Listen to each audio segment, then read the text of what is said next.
What's up, everybody, and welcome to the first version of the Chicago Football Show. You'll notice that I did not say Bears on the Marquee podcast. We are rebranding and expanding our show in a new and fun and innovative way that allows us to talk football in a number of different directions. So for this first episode, we wanted to bring in a big hitter. And who do we call? We call Coach Dave Wannstedt. That's what we do. And the rest of the cast is exactly as it's always been with Carmen, Vitali, Mike Norman, and myself. And we're going to talk Chicago football and everything that entails, which Coach Wannstedt knows what that entails. Tough, physical, defense, aggressiveness. And that's what the Bears are trying to line up for the 2025 season. And we want to talk to Coach Wannstedt about Ben Johnson, Ryan Poles, and what this roster looks like. So, Coach Wannstedt, first of all, thank you so much for joining us. Second of all, what have you made of the Bears' offseason acquisitions as a whole? We're talking about the revolution of the interior offensive line, adding Grady Jarrett and Dio Odangbo, and then, of course, with Colston Loveland. What have you thought about how Ben Johnson and Ryan Poles have proceeded through the course of this offseason? Well, I think, to be honest with you, Scott, it's good to be on with everybody here. I think they did as good a job and maybe better in free agency as far as immediate help, much more needed help than what they did in the draft. I liked their draft. I thought their draft was a good draft.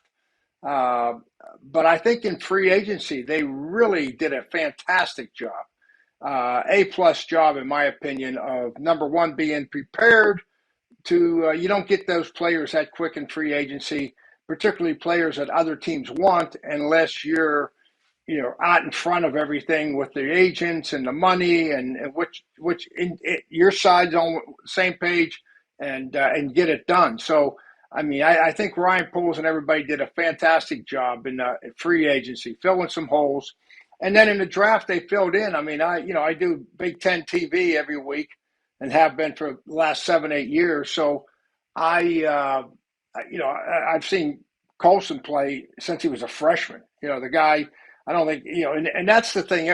Tyler Warren, those two guys were the obvious next guys to go pretty much by everybody around the country. But, Tyler Warren he's got a ton of ability. He'll be a great player, Pro Bowl player. Let's put him in that category. But you say, why Colson? I like Colson because I've always been a guy to draft players that I can see a longevity of success. And Tyler Warren this year had, national TV games every week and he was the focal point of the offense because of their having an outstanding team. And Colson, had a free walk-on quarterback, and then they went to a freshman who was an option quarterback at Michigan, and then he gets banged up. So it really was unfair to him. You almost got to throw that year away. So I go back to his freshman year, and I don't care who you are. If you show up as a freshman at Michigan and you line up and you play as a freshman for Jim Harbaugh in a pro-style offense, you are talented and you are tough. I do know that. Jim being was my quarterback when I first came to the Bears. So I know what Jim does and what he believes in. And, I give Colson, I check the box there because of that. And obviously the receiver, I've been in that situation before too, where, you got a first-round grade on a kid. He's sitting there. Everybody else is off the board and you just can't pass him up. And I like the tackle. I think Ozzie really has a chance. Bill O'Brien, I talked to some people with BC, and I'm good friends with Jeff Halfley, who used to be the coach. And, this guy was a good player, really good player. He's got the size and everything. He was in a pro system. He was coached tough. They were physical up there with O'Brien. So I like those picks. I'm excited about all three of those guys making plays. And there's been so much emphasis on that physicality this year. I feel like, especially since Ben Johnson got here, and that's kind of the word that you hear over and over Ryan Poles and Ben Johnson use when they talk about the guys they wanted to bring on this roster and who they added. But what do you see from, is there something that you see kind of as a common thread between all of these additions that you think that, hey, maybe this isn't just lip service anymore. This really has kind of changed the culture of the Chicago Bears. Carmen, the common denominator in everything that's been done, in my opinion, and every time they say the word physical, comes down to one thing: running the football. To run the football, you have to be a physical team on offense, physical team on defense, because you're practicing it every day in OTAs and training camp. And so when I hear Ben say physical, when I hear Ryan say physical, and on, that's the only thought that comes to my mind is we are going to run the football. And I think that's fantastic. And that's what excites me about Ben Johnson is we've seen him do it for 3 years, and you know that that's in his DNA, and you know that he believes in it. And so I think that is the common denominator. Why is everybody saying that? I think it's because we're all saying we are committed to running the football. Well, Coach, we know when we were watching games last year, when we were doing the post game together on Marquee, we talked about the Bears' run game, how maybe DeAndre Swift wasn't best suited for running between the tackles. Maybe the way that they were running him wasn't kind of getting to his best ability. Do you think the Bears did enough to address the running back room? And do you think that Ben Johnson can take that run game to the next level with what they've done in the offseason? I would have loved to have seen him get Genty. I really would have. But and I'm sure that they had Henderson and Judkins, the two backs from Ohio State. My sleeper was the guy, God, I thought he was going to be there, was from Central Florida. I don't have his name in front of me right now, but he was second behind Genty with 10-yard runs after contact, which tells you that this guy is a tough inside runner. But the backs went like crazy. Now, I will tell you this. Last summer in August, Greg Schiano flew me up to Rutgers, and I spent 3 days up there just kind of watching their practices, and I talked to the team and sat in meetings. And I'll tell you what, Kyle Magunga, he will play in the first game. This guy is a football player. I'm telling you now, he is tough. He is quicker than he is fast. The guy at Rutgers last year ran for 1,300 yards. I think he was second in the Big Ten in rushing. So let's give him a little bit of credit. And I like him. Is he going to be a guy that breaks it, and runs away from everybody? No. I mean, he's not Jamar Gibbs in that aspect. But this guy between the tackles, I'll tell you what, he doesn't get tackled behind the line of scrimmage or at the line of scrimmage very often. He can make a lot of guys miss in a short area and make positive yards. So I think he's going to be in the mix. Now, I do think they need another back. Hopefully they can make a trade or somehow come up with a veteran guy. That's the one area that, those running backs kind of, they went pretty quick. And I said this on the pregame shows everywhere, this week in Chicago. I might have said it on your show. I said this was going to be the year of the running back. To me, it was like 2017 when McCaffrey and Camaro and Aaron Jones, and I could name 15 of them came out. So this is, and it held true. This is a year of the running back, and I think Saquon Barkley had a lot to do with that. When he obviously went to Philadelphia and made a difference in them winning a Super Bowl.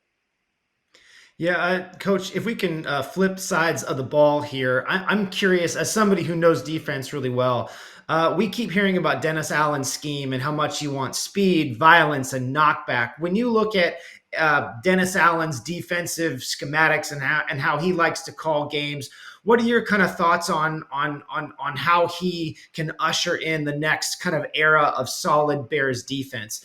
He's obviously been a defensive play caller for a long time in Denver and in New Orleans, even back in Oakland. What do you think of him, and what can fans expect from him as a defensive coordinator? Well, I think the biggest thing, Scott, Dennis, he's a very good defense coordinator. I mean, the statistics speak for themselves. If you said what was the difference, I would say that Matt Eberflus's defense was more predicated on the front four creating pressure and then multiple coverage schemes in the back. Okay. Dennis Allen is more pressure, get after him, and now you have to have, but it's going to be a lot more man coverage on the back end and disguise and so forth. So do they both work? Absolutely. I think that was because Fluce's defense, he told me once it was a combination of what we did at Dallas and what Tony Dungy did at Tampa Bay from the standpoint of the mentality. But I do know that they were having a difficulty getting some of these young defensive linemen that they drafted to become more aggressive and playmakers. They got better this year. Dexter got better this year, 100% better, and he started making some tackles for losses, some sacks. But to run that scheme of defense, you have to have four guys up front that can get it, a la Philadelphia Eagles, a la Super Bowl. No blitz, rush four. So there's different ways to get it done. And I would say that Dennis's scheme is a little bit more five-man, linebackers coming, safeties coming, nickels coming, corners coming, just a variety of pressures more. And when you're pressuring, your guys aren't one-on-one. A lot of times they're going to be on the edge of guys, and you got to have speed. So everything he's talking about is true. So to me, Dennis is going to be a little bit more pressure, more aggressive within the scheme than what Fluce was, I think. Now, Fluce's defense, when he had to and they blitzed before Brisker went down, I mean, they were a top 5 defense, top 10 defense in the league. So they blitzed when they had to, but I think you'll see more frequency with Dennis's group. I wonder, given the differences between these kind of two schemes and what's expected out of some of these players, especially in the front seven, how well does this roster now, as it's constructed with the new additions, match up with what Dennis Allen wants to do? Or do you think there's more that needs to be done to kind of tailor it a little bit more? No, I think that, Grady, the free agent defensive tackle he signed was Grady, help me out. Jarrett, yeah. Jarrett. He's an athletic pass rushing guy, and his best thing he does is get on the outside shoulder, the inside shoulder of an offensive lineman and go. And I think that the rookie that they drafted out of A&M, I think that that's kind of what he does best. I think this scheme will help him because he is aggressive and he can run. So I'm going to give him credit for that. I like guys that make a few more plays than he did, to be quite honest with you. But I like his athletic ability and I love his attitude and his toughness. So in this scheme of defense, he'll fit in good. I really think that he'll show up and get in the backfield and he'll make some plays. Coach, thanks again for joining us here on the Chicago Football Show. Another guy on the defense that I'm kind of curious about what his role is going to look like with Dennis Allen now is Jalen Johnson. We heard in Dennis Allen's press conference him talking about how Jalen Johnson might be a guy that will move around more and kind of cover the number one receiver more, play a little bit more man-to-man. Do you think that this is a role that is going to be good for Jalen Johnson, and can he kind of take his game to another level? Sure, he could. Sure, absolutely he could. And yeah, I mean, this is a type of scheme that as long as you're able to create pressure, corners like, because you're not going to have to cover them very long. I mean, it's going to be 1, 2, 3, and the ball's coming out. They do have to have corners. In this scheme, you got to be able to play man coverage, and you got to be able to defend. I think that's why Fluce made the comment about Kyler Gordon playing some corner maybe, because if, and I say a big if at the end of OTAs and we get into camp and Gordon and Johnson are your two best cover corners, I could see Fluce playing Gordon on first and second down at corner, and then at nickel you move him inside because that's such a tough position to learn. And then you let Stevenson or you let Terrell Smith or whoever play the other corner spot in third down. But I could see that being a possibility. But Johnson, whether they flip him or don't flip him, I don't know. But But as far as playing more man coverage, and which he does very well, I mean, he's going to get a bunch of that. So get ready. Well, Dennis Allen's obviously going to be a big help for Ben Johnson as he enters his first year as head coach. What's that like, Coach? Kind of getting ready now, going into your first training camp, kind of before the OTAs are going to get going. What's that like entering your first year as a head coach? Well, every team is different. Every year is different. As a head coach first time, I always thought it was critical to be around guys that you've worked with, so you don't, and I hate this expression, so you don't have to spend time coaching coaches, okay? And by that, I mean, and he's been around Dennis Allen. He's been around the offense coordinator. Most of these guys he's worked with, or, one or two of his top guys have. So he knows his staff. I really like his staff. He's got a heck of a staff, I think. And, but it's the little things, I mean, like if somebody jumps off sides, the first play, someone jumps off sides. If you haven't talked about this, you could have the line, say it's an offensive lineman, you could have the offensive line coach say, give me 50 push-ups. And at the same time, you could have the offensive coordinator saying, give me a lap, run a lap. Or you could have another guy saying, you're out of the drill, give me the next guy in there. I mean, you could have 3-4 different voices, and you don't want that as a head coach. You want to make sure that your coaches on everything that happens from start to finish are moving fast, very organized. Everybody's talking the same language. Everyone's on the same page. So we don't leave any doubt at all in a player's mind, like, oh, wait, are we running laps or are we doing push-ups?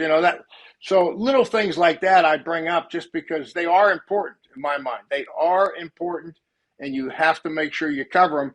And the more guys you get that kind of been around you and you can talk through those scenarios and you're comfortable talking about it before it happens, I think the easier and the better chance you have to get off to a good start. Yeah, the Bears have Ben Johnson, who is a first-time head coach, and there's a lot of things about being a head coach versus a coordinator that are just fundamentally different. Maybe that you don't know it until you experience it. So let's go back to 1993, right? When you were a first-time head coach after being a coordinator for a long time, what are the differences, whether it's in game management or something like that? Like, what are the differences that is unique to the head coach experience? Like, what was that like for you in that first year? And like, what is Ben Johnson going to go through that's a little bit different in his first year as a head coach?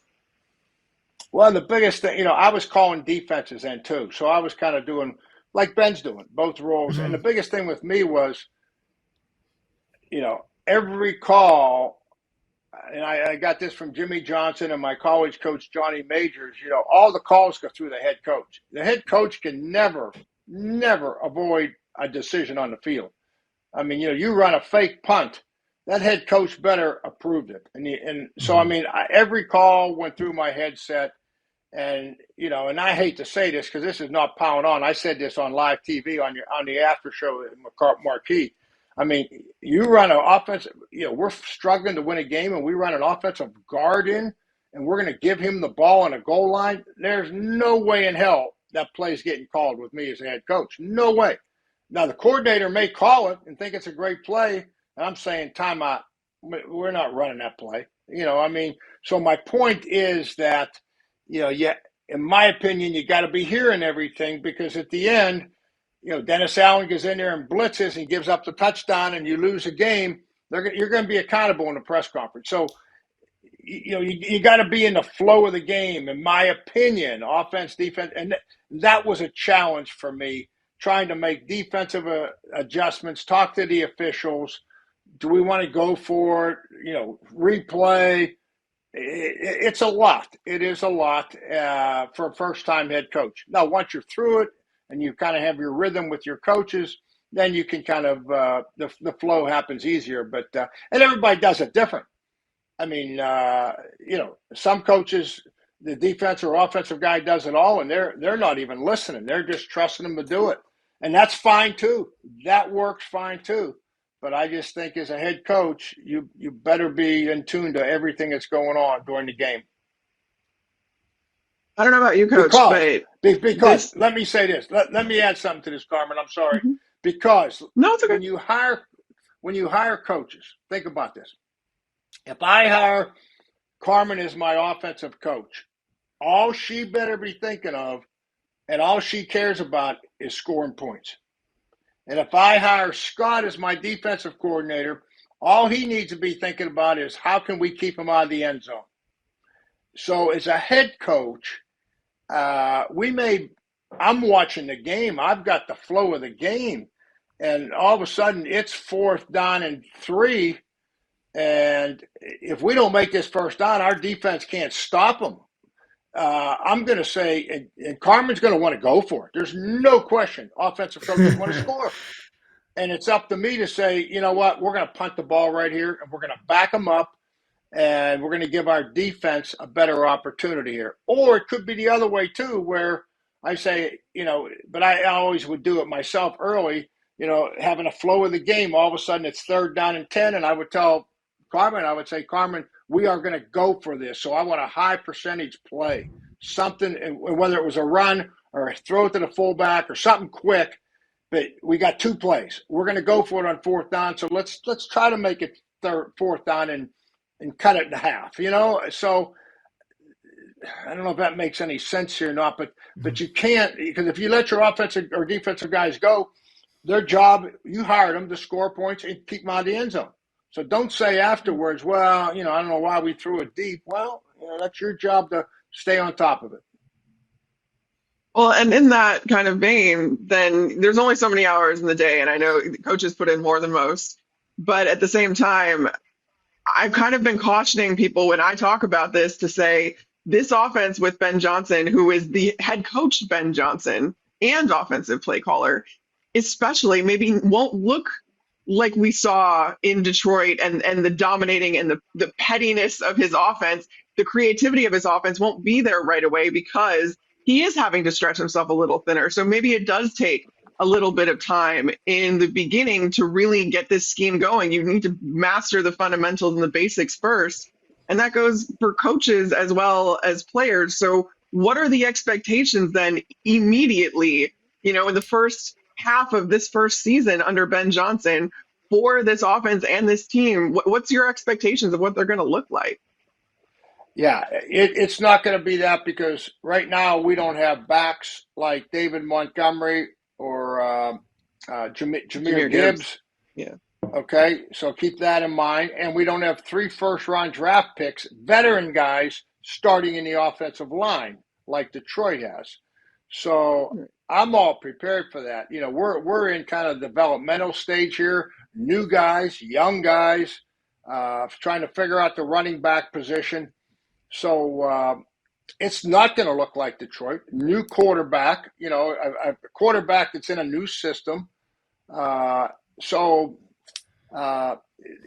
not, I expect there to be some rough times early. I really do. And, Ben's not going to be lining up and running plays that no one knows. I mean, everybody's seen him call plays for 3 years. They're studying Detroit's playbook. He may have a trick play here or there, but the nuts and bolts of what he has to do on offense to run the ball and play passes, there won't be a whole lot of secrets either.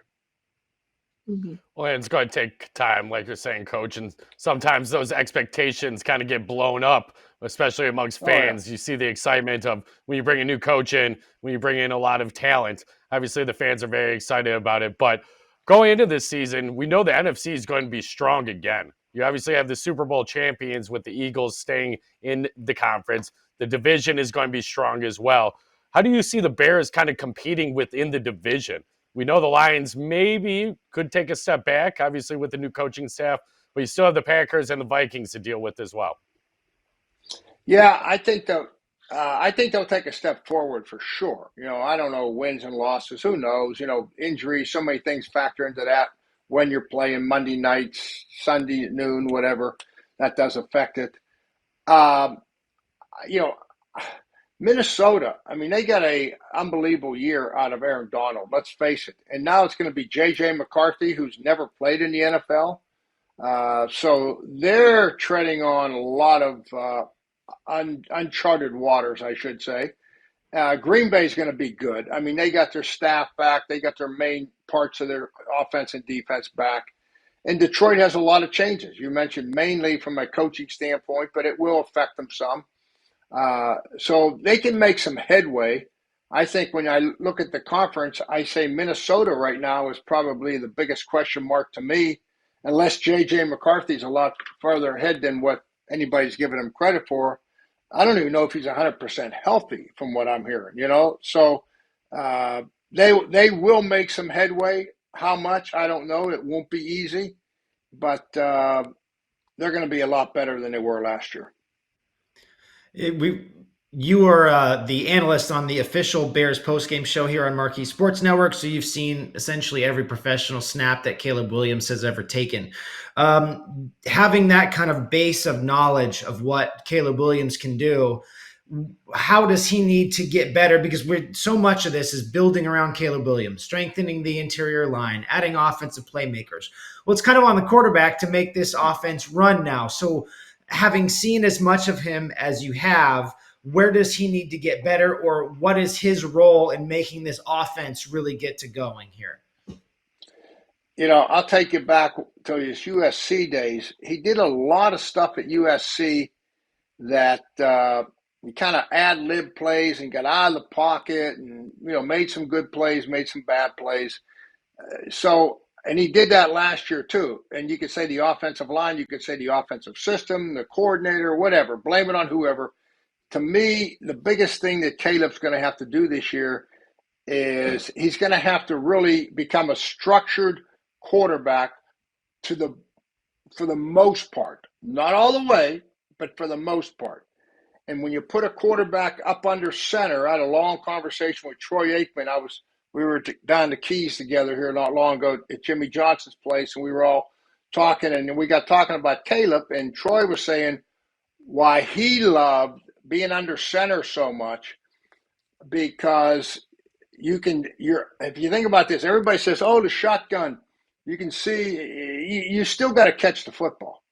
And Troy made the comment, the next time you see a quarterback in shotgun, when the ball is hiked, where's his eyes? His eyes are not on those safeties disguised. His eyes are on the football. And Troy didn't like the shotgun. We used it in third down only at Dallas. But Troy liked under center because two reasons. One, his eyes were always on the safety. There's always going to be one of the two safeties for the most part that's kind of your lead guy on disguises. And everybody knows who they are from studying the tape, and they know, you know, that he's leaning one way or he's going to move his hands one way and his body's going to – I mean, there's so many little disguises. I had safeties that would take a step and do a whirly bird and come back. And, you know, I mean, there was all these little things that happened during the game that they're doing to throw the quarterback off. And Troy made a good point that when you're under center, you're always got your eyes down. So I can always see that guy. Every bit of the way I'm looking at him. And as I'm dropping back now, I'm reading the coverage, 2, 3, 4, whatever the coverage is. And the second point that Troy made, he says, you know, the worst thing for a young quarterback, in his opinion, is a shotgun. Because when you're sitting in the shotgun, okay, I know that I got the coverage right. And my receiver is going to run 5 steps and go out, or let's keep it simple. And the tight end is going to run 10 steps and go in. Well, I know what's happening there, but I'm kind of waiting on those guys to come out of their break, you know. And Troy said, when you're up under center, what we did at Dallas, what I did at Chicago, what I did at the Dolphins, what I did at Pitt, you know, every place I coached is we were timing. And Troy said, you have 3-step, 5-step, 7-step. Play action. Play action. The receivers know 3-step, the ball's out. The offensive line knows 3-step by the play call, how long I got to hold them. Protect the inside, 1, 2, 3, the ball's gone. 7-step, oh boy, now I got to get a deeper set. I've got to adjust my techniques. But the most important thing is the quarterback knows So now Caleb gets the ball. It's 1, 2, 3, bang, set, ball's out right now. And as compared to this stand, and I think that type of system will break him of some of the tuck the ball and ad lib and run around back there and the stuff. You're going to have to do some of that in third down. Don't get me wrong, guys. And somebody's going to come free in your face, maybe on first down, and you're going to have to do it. But you're not going to win in the NFL consistently doing that stuff. You know, it's nice talk radio. Oh God, and you know, highlights and all that stuff. But how many of those games did we win because we did that? You know, it's not going to be a major factor. So you got to have that. You got to have a quarterback that can do that. Caleb can. That's smart enough and can protect the ball, which Caleb will. But I think if we can get him into some timing stuff and some play action, not only will it help the linemen and receivers, it'll help Caleb Williams. We've talked a lot about the interior overhaul of the offensive line. From a protection standpoint, it's going to help Caleb in that way, just from a physical standpoint, from the run game standpoint, if you can get a guy that can run north-south, all that. But what I want to ask you, and I want to get into a little bit more, is how much specifically Drew Dahlman is going to help Caleb Williams as his center because of the fact that he is a veteran center. He's been doing this, started a lot of games. He's also a Stanford alum, and he is incredibly intelligent, football intelligent, son of a coach. What can that relationship do for Caleb in order to kind of help take some things off his plate pre-snap and identify things for Caleb so that maybe he's not having to do as much and can focus more on his own fundamentals? Yeah, he'll be, you know, Caleb doesn't realize yet how nice it's going to be, you know, how much, nothing on anybody else that played center, but this guy's a younger guy and he's done it. He's athletic, he's smart, everything that you talked about. The interesting thing, over the past 10 years, you know, I was talking to Mike Giddings the other day. He heads up what's called Pro Scout. And him and his dad started, and they do majority of the NFL teams, and they grade players. Blue player is the best, obviously. A, orange, brown, it goes down. And every game of every year on every team, they grade every player. They keep a track, and they send it to the team so the head coach can look at it. And, you know, your coaches may say this guy's playing, oh, coach, he's playing fantastic. Well, I get the Giddings report, and all of a sudden I look at it and say, well, I got another reporter. This guy thinks he's playing orange, which is like C. You know, he's not winning. He's not going to win a Super Bowl for us. So it's just a balance check. That's all it is. Okay. With that being said, over the last 10 years, he's been doing a study on what do you have? What have the teams that won a Super Bowl had? What players are the most important to win a Super Bowl over the last 10 years? And obviously, you got to have a quarterback that's playing blue. Now, that doesn't mean like Aaron Rodgers was a blue quarterback in his day, but today he's not playing blue. I think he was a red quarterback last year. We talked about him with the Jets, you know, not blue. The way that Jalen Hurts was playing during the playoffs, obviously Mahomes has played at a blue. Jalen Hurts was playing at a blue, the way he was throwing the ball, making decisions, running the ball. Okay. The most important position on the offensive line that graded out the highest consistently over 10 years was offensive center. There was not a blue left tackle in any of the last 10 Super Bowls, according to Gids and Pro Scout. And he said the center was playing at blue level. So in his mind, having an athletic center that's an experienced center that can do all the things that we're talking about doing, guys, that might be the most valuable position at the end of the day on our offensive line. And yeah, now that offensive line has that mix of experience, has guys that have won Super Bowl like Joe Thuney. How important is it going to be for Caleb now to not only lean on that, but get the confidence that he doesn't have to scramble around like you were talking about, Coach? He doesn't have to be Superman. When a quarterback has to do that for a while in his career, does that kind of get baked into their head? Is that a habit that is hard to break? Yeah, it is. But I think the system will override that. I think the system of 1, 2, 3, 4, boom, ball's hot. You know what I mean? The play calling and having to make decisions and make them quick helps a quarterback break that habit of doing too much ad-libbing, as I call it, and scrambling around.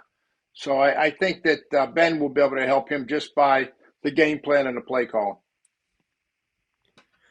Yeah, as you look at the offensive playmakers, right? We're talking about DJ Moore, and actually, let me change my course here. New question. When you have Colston Loveland, I think fans naturally think, well, they already have Cole Kmet, a $10 million a year guy. But it seems like what Ben Johnson is saying is that these two tight ends can coexist within this system. They play tons of 12 personnel. They're fundamentally different players. How do you see the Colston Loveland draft pick affecting Cole Kmet? I don't see it affecting it at all. I really don't. Interesting. Just for what you said, and I lived this thing when I was the head coach of the Dolphins, and every year we played New England, and they had at the time Hernandez and Gronkowski. Mhm. And I'll tell you what it does to a defense. It stresses the defense because if they're both in the game, if three receivers are in the game, you're going to play pass. You got to have a nickel that can help the run, okay, on the slot. But for the most part, you're playing pass, or the runs are not going to be any type of power runs. So you can get by with that nickel back in there substitution-wise. But I'll tell you what happens is now you put both tight ends in the game, and my first reaction if I'm calling defense is we can't let them run the ball down our throat. Put our linebackers in. We're going to play base defense against two tight ends. Well, all of a sudden, they shift Colson out or they shift Kmet out. And now all of a sudden, you're at a disadvantage. Now I've got my linebacker moved out of the box area. I've got my linebacker lined up to cover a guy that I really don't want him covering in space in Colson.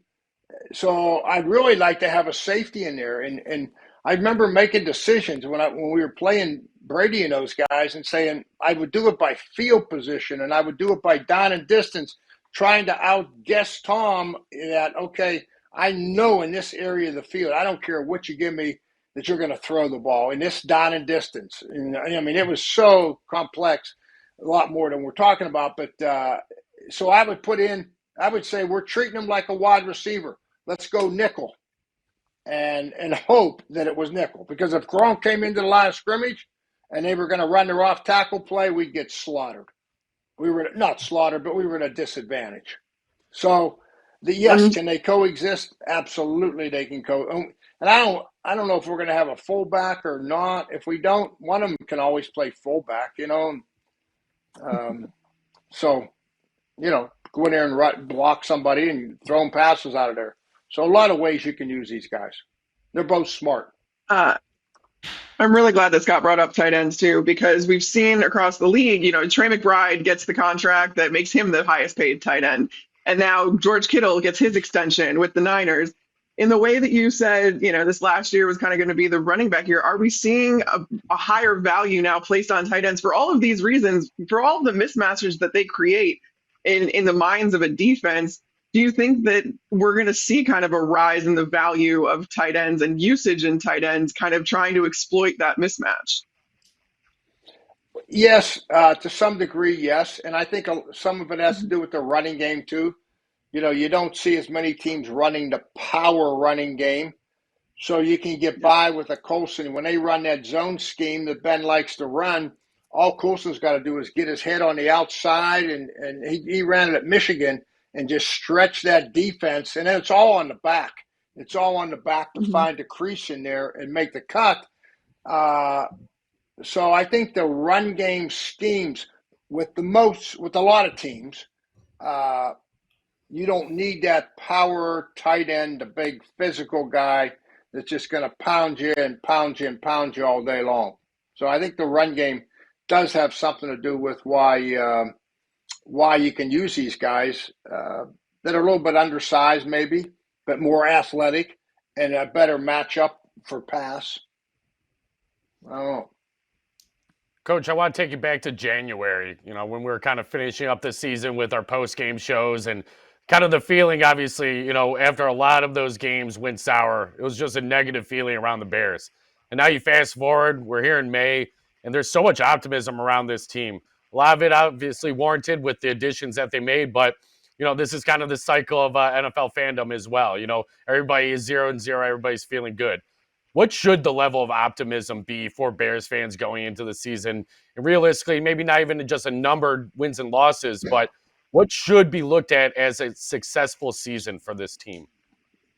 I think a winning year, and if a winning year is 9 and that's enough for the playoffs, great. I think that realistically say, 10, 11, or we got to make the playoffs. The playoff might have I got eliminated twice from the playoffs with 10 wins. So I don't like using the word playoffs at this point. I would say, hey, let's have a winning season. If we can have a winning season, in addition to the new culture, I think that'll be a great culture shot in the arm and a culture boost. Yeah, I'm always curious when you have all these offensive playmakers, right? And maybe this is nothing, but you've got DJ Moore and Rome Odunze and Colston Loveland and all these guys that are used to high target rates, used to getting the ball a lot and making positive plays.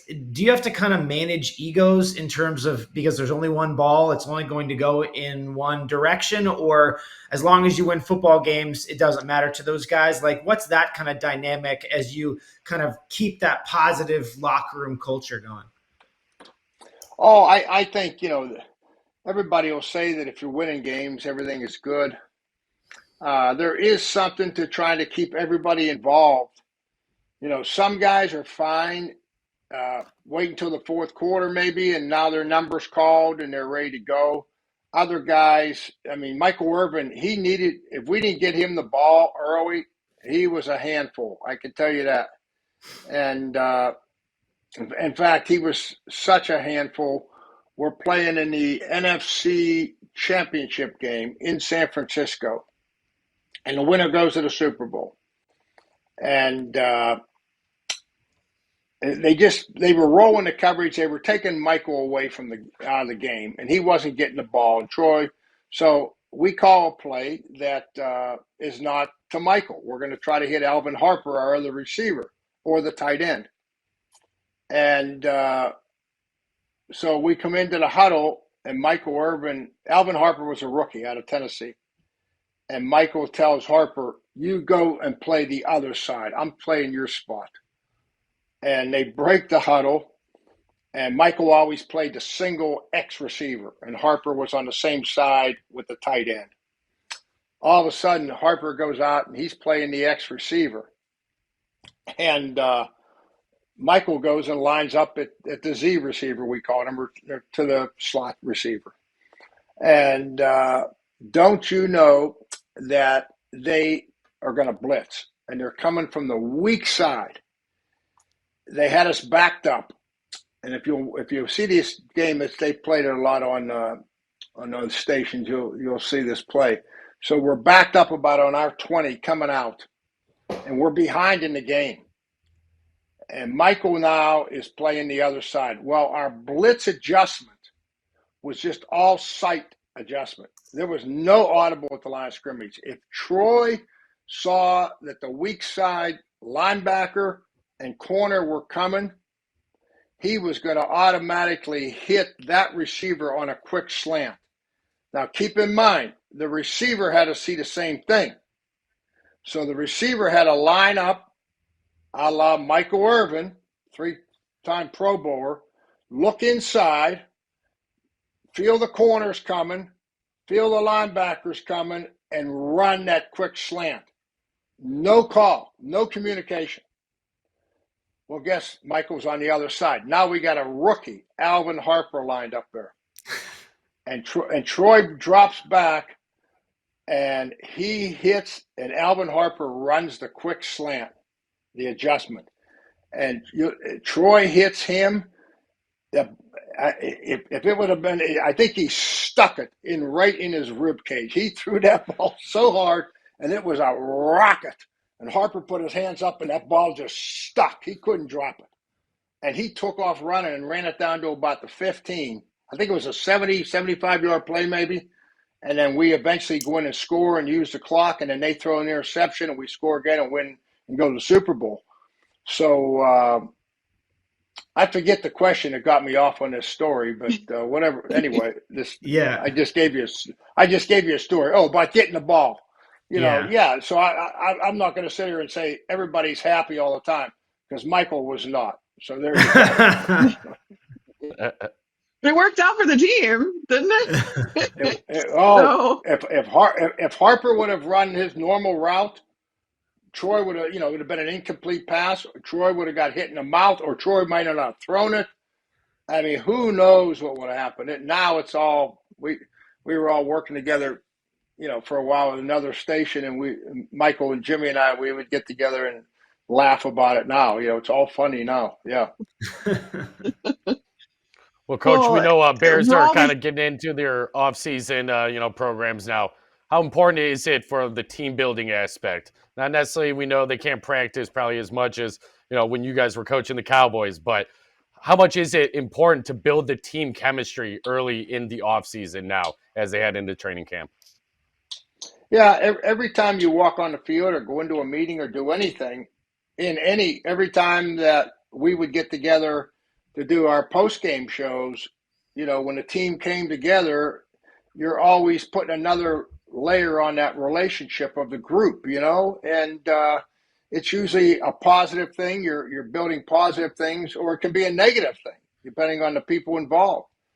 And it's no different with a football team. So they need to take advantage of all these OTAs and the extra days they get and everything. And regardless if it's meetings or practice or full pads or not pads or whatever, and just keep building and keep communicating. That's how, in life, that's how relationships grow. That's how trust grows. That's how communication grows. And that's where the Bears are at right now.